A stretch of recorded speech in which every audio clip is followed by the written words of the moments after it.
What is a story that you want to tell but can't find the right AskReddit?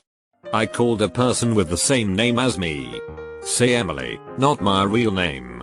Our conversation went. Hello, this is Emily. Me, yes. Very long pause. What? Me, oh sorry, hello, my name is Emily too. And then I died inside. I had a similar conversation years ago that still haunts me today. Let's say I'm also called Emily. Hello. Is this Emily? Me, no. This is Emily. And then I died inside. My friends and I were skipping our exam and went to the boys' locker room and decided, as females, that my friend was going to pee in the urinal. As we chanted do it, this teacher walks in and just awkwardly screams sorry and leaves. Similar. Doing maintenance at a school in my 20s. Had to clean the girls' restroom and as required shouted maintenance. Anyone in here? Coming in for cleaning. I waited a few seconds and hearing nothing went in and began cleaning. After a minute of duties I went to the first stall door and opened it to wash it out. Sitting on the toilet was a very young girl with her panties pulled down and legs askew looking up at me blankly. I recoiled in horror and exclaimed, "Oh my god honey, why didn't you tell me you were here?" I left as quickly as possible and thank the Lord nothing became of it. When I was like 7. I was making a cake. From the other room. I saw my chubby little cat sitting on the couch. I heard some quiet murmur from under her butt. And then a Keisha song started playing. Turns out she sat on my iPad and somehow told Siri to play Keisha. I can never find a question that needs this story as an answer. This is such a random memory to have, and the fact that you actively were waiting for your time to tell it made me laugh. My cousin used to play in the NFL. One game. He gave us family passes so we could meet up with him in the player's family tent after the game. Watched the game. Went down there. And I had to pee. I remember I had passed a security guard when we arrived in the area and went back to that spot to see if they could tell me where a bathroom was because I couldn't find anyone else that worked there. The security guard was nowhere to be found and I really had to pee, so I followed a long hallway back and the only thing at the end of the hallway was a set of giant double doors. I opened one and started walking into the locker room. Looked up. Saw some of the players changing. 1 or 2 in towels. And definitely a couple with everything hanging out. I'm just this little 5 feet 2 inches female that wasn't even wearing a jersey from their team. I had a Pro Bowl jersey on of a player from a different team. And I walked right on into an NFL locker room like it was my business to be in there, and then I walked right on out. Never told my cousin and never told anyone in my family. Was definitely super embarrassed at the time. Now it's just funny.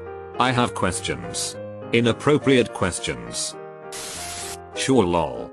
My freshman year of university we had a 9 football team and we were straight trash. I'm talking blown out every game without scoring a single point all year trash.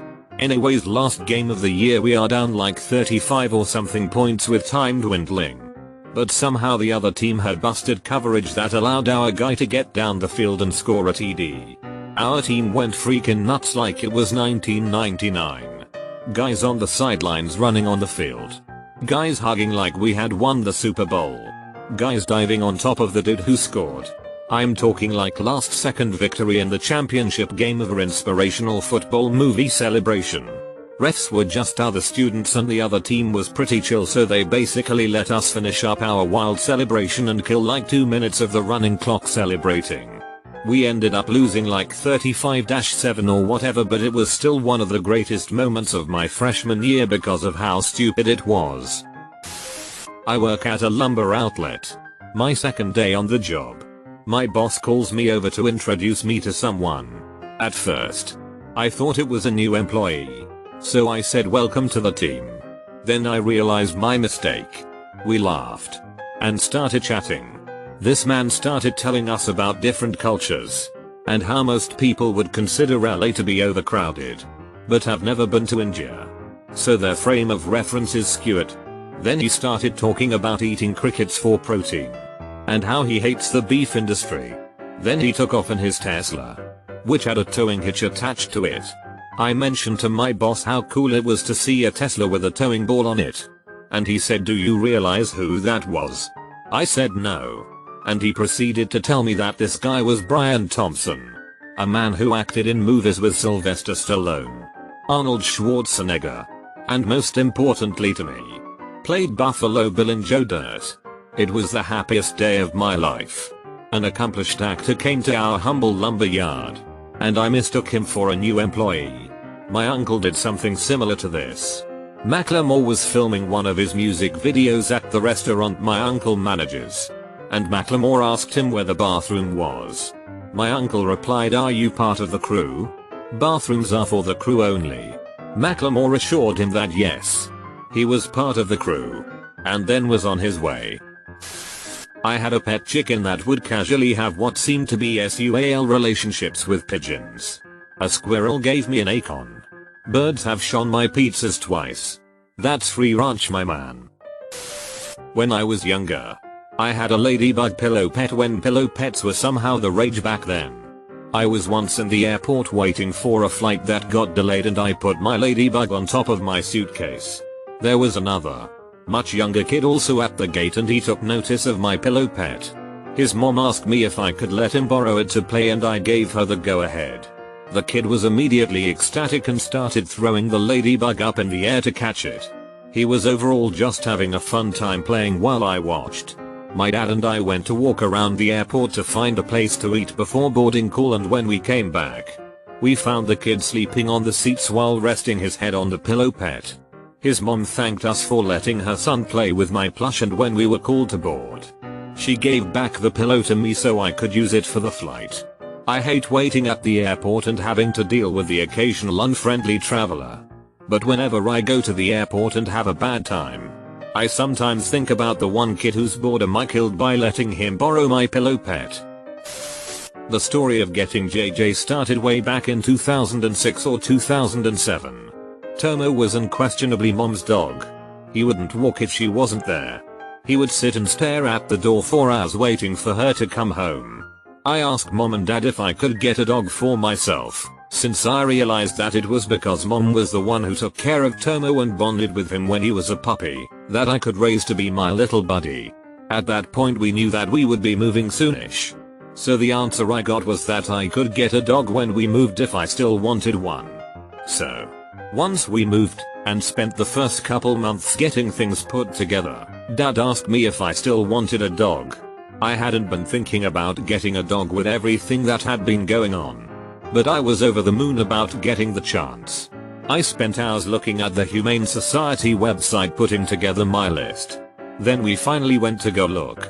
The plan was to only look, but, well, we can see how that turned out. We looked at a bunch of different dogs. Began small.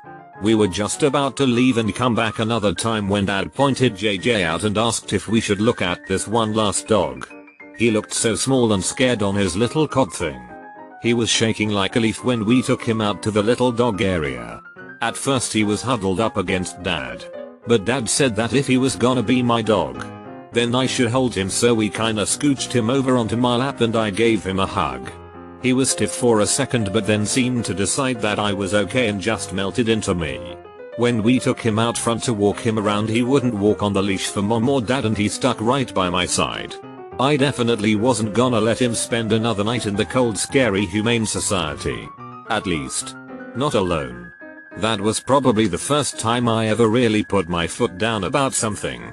He was either coming with me, or I was going to stay with him.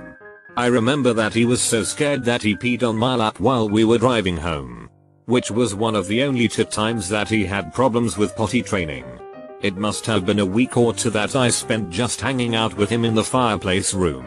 Every day all day because he was just so sick. Once he was finally feeling well enough to move into my room, he would cry, because he was in his little kennel thing while I was up on the loft bed. That night was the last time I slept in the loft bed. I got my camping pad out and slept next to his kennel so that he could see that I was there. As soon as we were positive that he was potty trained, I let him sleep on my bed with me. It was then that I learned that he really loved to patrol. He would curl up on my bed for a while, but after about an hour he would get up and go check on everyone else. Then he would go check that everything was alright on the place before coming back to sleep. He died just over a month ago. He had just turned 11. I'm mostly okay now. But it still hurts to think he's gone. I didn't come here to cry. One day after sending my GF home after our date, my car ran into some major engine trouble not far from her place. Smoke coming out from under the hood kind of trouble. It was quite late already and no mechanic I know is going to take the call. So I called her and asked if I could stay the night. Her dad showed up on his bike to pick me up. The next morning I awoke to my car at her doorstep. Her dad had went back to where my car broke down on the side of a highway in the dead of night and worked through till dawn to get it fixed. I think I may have just gotten her parents' approval. My girlfriend and I started dating at the start of last summer and she told me that her mom, who was terminally sick with cancer, wanted her to come up before she went back to school in the fall. She was voicing her feelings about not wanting to go because of this and that, and how she would rather spend time with me instead. Well, I jokingly told her that I would buy my own round-trip flight to go visit, and she would be welcome to join me as well if she'd like. She told me that her mom was going through a round of chemo and wouldn't be in the best health to do any activities while we were up there. To which I replied that's okay. She can play board games though. Right? Her face lit up after hearing that. We make the flight out to her parents and I will for always remember the look of pure joy her mom had as she came walking towards us at the front door. She was so happy that her daughter had come home to visit and I remember hugging what was a very frail frame. I held back my tears in seeing this all play out in front of me. It meant the world to her that we were all there. The next few days, we saw her health deteriorate. She couldn't even stand up or walk anymore. We ate out dinner once and she needed help walking back to the car. It was mind-numbing to see, as I've never personally seen someone fighting cancer chemo. We got to play board games every night and that's where we bonded over silly little things. I had brought up a few of my favorite games like Farkle, Codenames, and For Sale and they loved them all. It was a great time. I remember the final goodbye before we left for the airport. It felt unbelieving. Lots of hugs and farewells were said. Not even 5 days later, her mother had a major stroke and passed away in a coma. It was an absolute shock.